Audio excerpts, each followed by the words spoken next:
আসসালামু আলাইকুম রহমতুল্লাহি ওবরকাতুহ। সম্মানিত দর্শক, আওয়ামী লীগ কবে ফিরে আসবে, কিভাবে আসবে, তারপর আওয়ামী লীগ ফিরে এলে আমাদের অবস্থা কি হবে, ওনাদের অবস্থা কি হবে, তাদের অবস্থা কি হবে, এ সকল কথা নিয়ে হরহামেশা তুমুল আলোচনা হচ্ছে।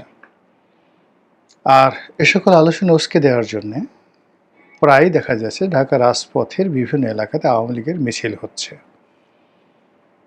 একেবারে ঝড়ের গতিতে ঝটিকা মিছিল।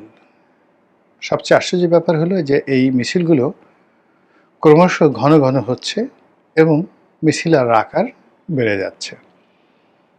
আজ থেকে ৩ মাস আগে যদি আপনি চিন্তা করেন, তাহলে গুলিস্তানে একটা মিছিল করতে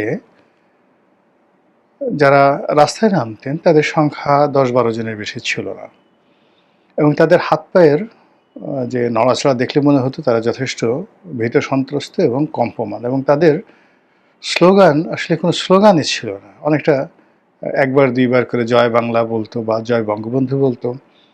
শেখ হাসিনার নাম ৩ মাস আগে আসলে এভাবে শোনা যায়নি, কিন্তু ইদানিংকালে যেটা দেখা যাচ্ছে যে একদিন দুই দিন পরপরই ঢাকার রাজপথে মিছিল হচ্ছে, দেশের অনেক গুরুত্বপূর্ণ স্থানে আওয়ামী লীগের মিছিল হচ্ছে, এবং সেখানে অনেকটা জঙ্গি কায়দায় শেখ হাসিনাকে উদ্দেশ্য করে তাকে স্বাগত জানিয়ে যেভাবে আওয়ামী লীগের মিছিল, আওয়ামী লীগ যখন ক্ষমতায় ছিল তার চেয়ে ঝড়ো গতিতে এখন মিছিল করার চেষ্টা করা হচ্ছে।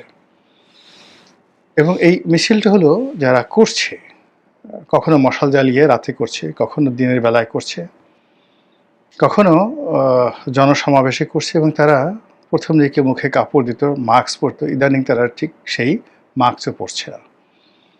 বিশেষ করে গত শুক্রবারে জুমার পরে বেশ কয়েকটি জায়গাতে যে মিছিল হয়েছে, এই মিছিল বেশ যাকে বলা হয় স্বতঃস্ফূর্ত ছিল, ভয় জাগা নিয়েছিল, এবং অনেকটা ঝড়ের গতিতে বহু সংখ্যক মানুষ এই মিছিলে অংশগ্রহণ করেছে। সেখানে যে সকল স্লোগান হয়েছে, ঠিক ৮০-র দশকে এরশাদ বিরোধী আন্দোলনের সময় মিছিলে যে স্লোগানের গতি ছিল, উত্তাপ ছিল, ঠিক ওই রকম একটা উত্তাপ ছড়ানোর চেষ্টা করা হচ্ছে। এখন এ সকল জিনিস কেন করা হচ্ছে? আওয়ামী লীগ কি খুব দ্রুত রাজনীতিতে ফিরে আসছে? শেখ হাসিনা কি বাংলাদেশে টুস করে ঢুকে পড়বেন, কিংবা তিনি কি সামনের নির্বাচনে অংশগ্রহণ করবেন অথবা নির্বাচন বানচালের চেষ্টা করবেন বা করছেন? ভারত আওয়ামী লীগকে নিয়ে কী চিন্তা ভাবনা করছে? এই সকল বিষয় আমরা আসলে আলোচনা করতে চাচ্ছিলাম না। প্রথম থেকে আমার ব্যক্তিগতভাবে মনে হয়েছে, এবং এখনও মনে না হওয়ার কোনো কারণ নেই। সেটা হলো যে সাধারণত যারা এভাবে পরাজিত হয়, রাজনৈতিকভাবে পরাজিত হয়, খুব একেবারে ব্যতিক্রম যদি কোনো ঘটনা না ঘটে তাহলে তাদের ফিরে আসার সম্ভাবনা নাই বললেই চলে, বা ফিরে এলো বহু বছর পরে তারা রাজনীতিতে পুনর্বাসিত হয়। আর আমাদের দেশের যে রাজনীতি, সেই আমাদের দেশের রাজনীতিতে কোনো একটি বড় রাজনৈতিক দল যখন অধঃপতিত অবস্থায় পড়ে তখন সেখান থেকে আসলে ফিরে আসে না। আমাদের দেশে মাওলানা আব্দুল হামিদ খান ভাসানীর যে রাজনৈতিক দল, সেই রাজনৈতিক দলের পরাজয় দেখেছি, ন্যাশনাল আওয়ামী পার্টি বা ন্যাপ।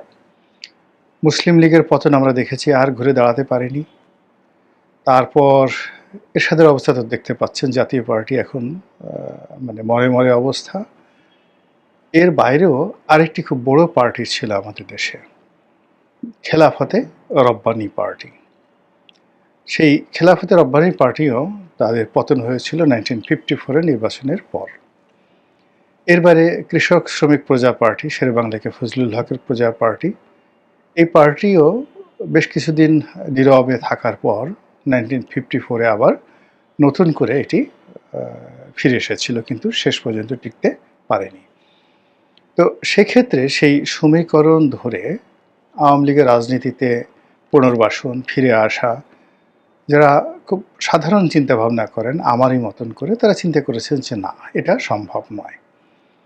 কিন্তু সবাইকে হতাশ করে দিয়ে, সবাইকে অস্থির বানিয়ে, অনেকের মনে আতঙ্ক সৃষ্টি করে আওয়ামী লীগ যেভাবে রাজপথে তাদের উপস্থিতি জানান দিচ্ছে, যেভাবে দিল্লি থেকে হুমকি দিচ্ছে, যেভাবে লন্ডনে বসে নড়াচড়া করছে, যেভাবে আমেরিকাতে বসে তারা ডালপালা ঝাঁকাচ্ছে, যেখানে সিঙ্গাপুর, ব্যাংকক, দুবাই তাদের হাজার হাজার মানুষ ব্যাগ গুছাচ্ছে বাংলাদেশে ফিরে আসার জন্য, তা রীতিমতো বাংলাদেশের অনেকের মনে ঝড় তুলেছে, অনেকের নিদ মানে ঘুম হারাম করে দিয়েছে এবং পুরো প্রশাসন যন্ত্রকে রীতিমতো অস্থির বানিয়ে ফেলেছে।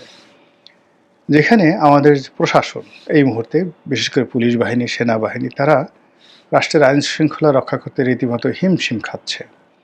ছোট্ট একটা মব তৈরি হলে সেখানে পুলিশ, সেনাবাহিনী রীতিমতো 10 ঘাটের পানি তারা খেয়ে ফেলে। চট্টগ্রাম বিশ্ববিদ্যালয়ে এক নাগাড়ে মারামারি হলো স্থানীয় জনগণের সঙ্গে। তো সেখানে ঘটনা ঘটার অনেক অনেক পরে সেখানে পুলিশ গেল বা মিলিটারি গেল। ইতিমধ্যে টিচাররা কান্নাকাটি করলো, ছাত্ররা কান্নাকাটি করলো, কিন্তু পুলিশ এবং সেনাবাহিনী গিয়ে পরিস্থিতি নিয়ন্ত্রণে আনবে এরকম একটা পরিস্থিতি সেখানে তৈরি হলো না। এরপরে আপনি যদি অ্যাডভোকেট ফজলুর রহমান সাহেবের বাসার কথা চিন্তা করেন, সেখানে 4-5 জন লোক মব করলো বা 10-12 জন। তো সেই মবের সময়টিতে সেনাবাহিনী আসলেন, তারা দাঁড়িয়ে দাঁড়িয়ে দেখলেন, তারপরে পুলিশ আসলেন, পুলিশের কর্মা যারা কর্মকর্তা তারা মবকারীদেরকে খুব বুঝালেন, নানাভাবে বুঝালেন যে বাবারে সোনারে, আমরা তোমার বাবার মতো এই ভাষায় আসলে গালাগালি করে না, এই সমস্ত সাউয়া মাউয়া এগুলো বলা ঠলা আসলে ঠিক না, এটা কোনো ভদ্রজনের ভাষা না, তোমরা যদি এই ভাষায় গালাগালি করো আমরা আসলে মুখ দেখাবো কি করে। কিন্তু তারা ঠিক সেই কথা শুনলো না। তো যাই হোক, তো এরকম একটা ছোটোখাটো মব নিয়ে আমাদের দেশে যা কিছু হচ্ছে, এবং সর্বশেষ যে সবচেয়ে যাকে বলা হয় বিব্রতকর যে মবটি, সেটা হলো রাজবাড়ির গোয়ালন্দে নুরা পাগলার মব। তো নুরা পাগলার কবরের সঙ্গে যে আচরণ করা হলো, তার লাশের সঙ্গে যে নির্মমতা দেখানো হলো, এটা প্রশাসন পারেনি। অনেক চেষ্টা করেছে পুলিশ, পুলিশের গাড়ি ঘোড়া ভেঙে একদম চুরমার করে দেওয়া হয়েছে। তারপর জাতীয় পার্টির অফিস রক্ষা করার জন্য প্রশাসন সর্বোচ্চ চেষ্টা করলো। তারা নুরুল হক নুরুকে খুব বেদম প্রহার করলো। তারপর গণ অধিকার পরিষদের অফিস, সেখানে তারা বলতে গেলে ভাঙচুর না করলেও ঠিক সেই অফিসে প্রশাসনের কর্তা ব্যক্তিরা ধাওয়া করলো গণ অধিকার পরিষদের নেতাকর্মীদেরকে। সেই অফিসে তারা তল্লাশি করলো, অনেককে বাথরুম থেকে বের করলো, কিন্তু মব বন্ধ করা গেল না। জাতীয় পার্টির অফিস কয়েক দফা, 2 দফা না 3 দফা ভাঙচুর হলো, অগ্নিসংযোগ হলো, এবং এখন সেই জাতীয় পার্টির যারা লোকজন তারা শত চেষ্টা করেও ঠিক দোয়া ইউনুস পেলেও নিজেদেরকে রক্ষা করতে পারছে না। অন্যদিকে কয়েকদিন আগে ৭১ মঞ্চ নামে একটি সংগঠন, তারা যে রিপোর্টার্স ইউনিটিতে একটি সেমিনার আয়োজন করেছিল, সেখান থেকে 17 জনকে গ্রেপ্তার করে নিয়ে গেছে পুলিশ। আর যারা মব করেছে তাদের বিরুদ্ধে এখনো পর্যন্ত একটা টু শব্দ উচ্চারণ করতে পারেনি। সর্বশেষ আজকের এই ভিডিও যখন করছি, তখন বঙ্গবীর কাদের সিদ্দিকীর টাঙ্গাইলের বাড়িতে কে বা কারা মব করেছে, হামলা করেছে, তার বাড়ির গ্লাসগুলো ভেঙে দিয়েছে, তার গাড়ির গ্লাস ভেঙে দিয়েছে, এবং টাঙ্গাইলের মতো জেলা শহরে যেখানে সিদ্দিকী পরিবারের রাজত্ব অর্ধ শতাব্দীর চেয়েও বেশি সময় ধরে, তারও বেশি, সেই 1960 থেকে যখন লতিফ সিদ্দিকী ওই অঞ্চলে টাঙ্গাইল, সিরাজগঞ্জ, জামালপুর, তারপর নেত্রকোনা, ওই অঞ্চলগুলোতে যখন একচেটিয়া কিশোরগঞ্জ তাদের রাজনৈতিক আধিপত্য ছিল, লতিফ সিদ্দিকীর আধিপত্য, সেই কাদেরিয়া বাহিনীর আধিপত্য, মুক্তিযুদ্ধ পরবর্তী সময় সিদ্দিকী পরিবারের আধিপত্য, সব মিলিয়ে কত বছর, 1960 সন ধরেন, 1960 থেকে আজ অবধি। তো এই সময়টিতে তাদের বাড়িতে এইভাবে হামলা করবে, তারপরে বাড়িঘর ভাঙচুর করবে, এটা আসলে টাঙ্গাইলবাসী কখনো কল্পনা করেনি। কিন্তু বর্তমান যে মবের যুগ চলছে, সেই যুগে মবকারীরা এতটা শক্তিশালী, সেখানে থানা পুলিশ বিষয়টা দেখছে আর ভাবছে, তদন্ত করছে আর চিন্তা করছে। তারপর নিজেরা গোপনে প্রকাশ্যে বৈঠক করছে কি করা যায়। তো এরকম একটি সামাজিক চিত্র, রাজনৈতিক চিত্র, অর্থনৈতিক চিত্র, যেখানে দোদুল্যমান, যেখানে নির্বাচন নিয়ে, তারেক রহমান সাহেবের বাংলাদেশ আগমন নিয়ে, তারপর পিআর পদ্ধতির নির্বাচন নিয়ে, জামাতের হুমকি, চরমোনাইয়ের যে ঐক্য, বিএনপির যে নির্বাচন সম্পর্কে আশা এবং আকাঙ্ক্ষা, স্বপ্ন, সব মিলিয়ে পুরো দেশ যখন উত্তাল, স্বপ্নের জগতে উত্তাল, ঠিক সেই সময়টাতে কেমন আওয়াজ, এই আওয়াজ আসছে দিল্লি থেকে। তারা সেখানে বাংলাদেশ বিরোধী বিশাল সমাবেশ করছে, 3 ঘন্টা 4 ঘন্টা নাকি বসে সেখানে সভা সমিতি সেমিনার করছে বাংলাদেশের বিরুদ্ধে। সেগুলো আবার বাংলাদেশের পত্র পত্রিকা বলতে গেলে সেটা ধারাবাহিক রিপোর্ট করছে, কিন্তু কোনো অবস্থাতে আওয়ামী লীগ বা দিল্লির বিরুদ্ধে কোনো ব্যবস্থা নেওয়া যাচ্ছে না। জাপানের সবচেয়ে প্রভাবশালী পত্রিকা, প্রায় 100 বছরের অধিক সময় ধরে পুরো এশিয়ার সবচেয়ে নামকরা পত্রিকার মধ্যে যে পত্রিকাটি জায়গা করে নিয়েছে, সেই পত্রিকাতে বাংলাদেশ সম্পর্কে খুবই নেতিবাচক রিপোর্ট ছাপা হচ্ছে এবং প্রকারান্তে শেখ হাসিনা এবং আওয়ামী লীগের গুণগান করে তাদেরকে বাংলাদেশে ঢুকানোর যে চেষ্টা করা হচ্ছে টোকিও থেকে। এত কিছুর পরে যখন হঠাৎ করে রাস্তায় জয় বাংলা স্লোগান শুরু হয়ে যায়, জয় বঙ্গবন্ধু স্লোগান শুরু হয়ে যায়, শেখ হাসিনার পক্ষে স্লোগান শুরু হয়ে যায়, তখন এটা কিসের আলামত? কেন এরকম হচ্ছে? এই কাজ কেন আওয়ামী লীগ করছে? এটা আমার মাথায় আসে না। আমার বক্তব্য হলো যে এত ভয় দেখানোর দরকারটা কি? তোমরা যদি পারো তাহলে প্রকাশ্য চ্যালেঞ্জে জানিয়ে বাংলাদেশে আসো, রাজনীতি করো। আমাদের দেশে কোর্ট আছে, কাছারি আছে, যেখানে হাজার হাজার আওয়ামী লীগের নেতাকর্মী যারা গ্রেপ্তারকৃত অবস্থায় রয়েছেন তাদের বিচার চলছে। তো তোমাদের যদি সাহস থাকে তাহলে তোমরা বাংলাদেশে এসে কোর্ট কাছারিতে আত্মসমর্পণ করো, দেশের আইনশৃঙ্খলা রক্ষাকারী বাহিনীকে সম্মান জানাও, অথবা তাদেরকে চ্যালেঞ্জ করো। কিন্তু কথা নাই বার্তা নাই, হঠাৎ করে একটা ঝটিকা মিছিল, কথা নাই বার্তা নাই, দিল্লি থেকে একটা অডিও ক্লিপ পাঠানো, কথা নাই বার্তা নাই, জয়শঙ্করকে দিয়ে বা দিল্লির সাউথ ব্লককে দিয়ে একটা বিবৃতি দেওয়া। এরপর আবার নরেন্দ্র মোদী সেখানে রাশিয়ান প্রেসিডেন্ট, তারপর চীনের প্রেসিডেন্ট, তাদের সঙ্গে গিয়ে বৈঠক করে সেই ছবি দিয়ে আবার আওয়ামী লীগের লোকজন নানা রকম ন্যারেটিভ তৈরি করে, ইউটিউবে নানা রকম বক্তব্য দেয়। এইগুলো আসলে আওয়ামী লীগের নিষ্ঠুরতা প্রমাণ করে। তাদের হৃদয়ে কোনো মায়াদয় আছে বলে আমার কাছে মনে হয় না। এর কারণ হলো তারা যাদেরকে ভয় দেখানোর চেষ্টা করছে তাদের প্রতি যদি তাদের ন্যূনতম মায়া থাকতো, দয়া থাকতো, তাহলে তারা এই কাজগুলো করতে পারতো না। এর কারণ হলো কাউকে অত্যাচার করা, জুলুম করা এটা এক ধরনের জিনিস, কিন্তু কাউকে ভয় দেখানো কিন্তু ভীষণ রকম একটা বদমাইশি, ভীষণ রকম একটা দুষ্টুমি এবং ভীষণ রকম একটা যাকে বলা হয় নীতি গরহিত কাজ। ভয় দেখানো কবিরা গুনাহ।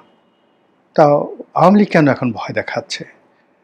তারপরে দ্বিতীয়ত হলো যে পারলে যুদ্ধ করো, না পারলে আত্মসমর্পণ করো, কিন্তু সমাজে কেন অস্থিরতা তৈরি করবা? একটা গুপ্ত সংগঠনের মতো এই যে কাজগুলো করা হচ্ছে, আমরা জামাত ইসলামীকে খারাপ বলতাম আওয়ামী লীগের জামানাতে, জামাতও তো কখনো এই কাজ করেনি। তারা তো এই পুরো 15টি বছর ধরে কত ধৈর্য সহকারে, শৌর্য সহকারে, ম্যাটিকুলাসলি নিজেদেরকে সংগঠিত করেছে। তারপরে সময় এবং সুযোগ বুঝে তারা এমনভাবে আত্মপ্রকাশ করেছে যে আওয়ামী লীগের তখন আর কোনো গত্যন্তর ছিল না পালিয়ে যাওয়া ছাড়া। তো সেইভাবে আপনারা যদি পারেন কিছু একটা করেন, তা না করে এই সকালে একটা মিছিল, বিকেলে একটা মিছিল।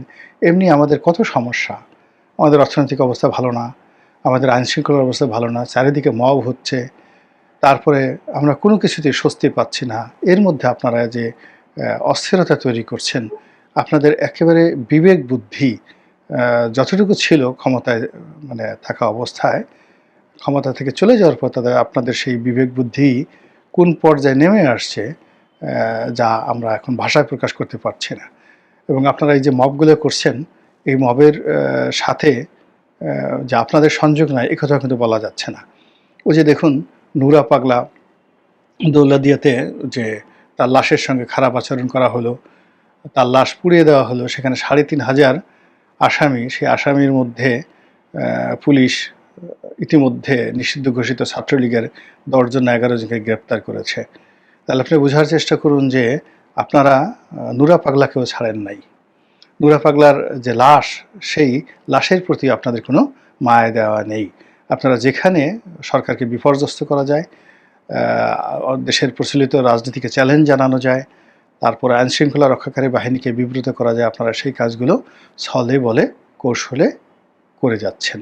বিশ্বাস করে যদি এরকম অবস্থা হয়, আপনাদের গুটি হবে, আপনাদের কুড়োকুষ্টি হবে, আপনাদের গুটি বসন্ত হবে, জল বসন্ত হবে, ডায়রিয়া হবে, আপনারা বাঁচতে পারবেন না।